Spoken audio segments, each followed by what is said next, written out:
Supreme court ने vote के बदले नोट मामले में सांसदों और विधायकों को आपराधिक मुकदमे से छूट देने से इनकार कर दिया। कोर्ट ने कहा कि संसदीय विशेषाधिकार के तहत रिश्वतखोरी की इजाजत नहीं दी जा सकती। मुख्य न्यायाधीश डीवाई चंद्रचूड़ की अध्यक्षता वाली 7 जजों की संविधान पीठ ने सोमवार को इस मामले पर अपना फैसला सुनाया।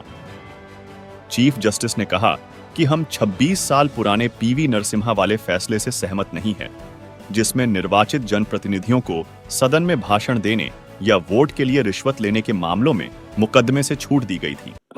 The 7 of us have arrived at a unanimous verdict. I shall first read the conclusions, followed by the relevant paragraphs from our reasoning in the judgment. We hold,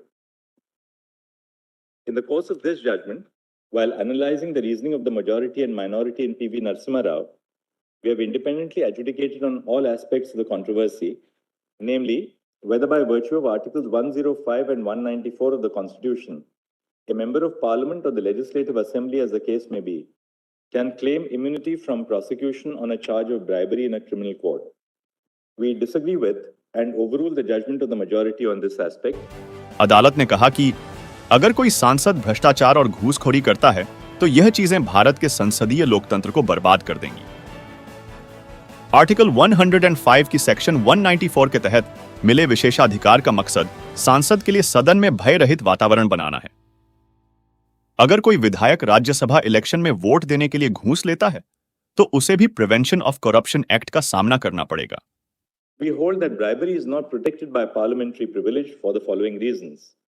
The words anything and any, when read with their respective operative words, mean that a member may claim immunity to say as they feel and vote in a direction that they desire on any matter before the House. These are absolutely outside the scope of interference by the courts.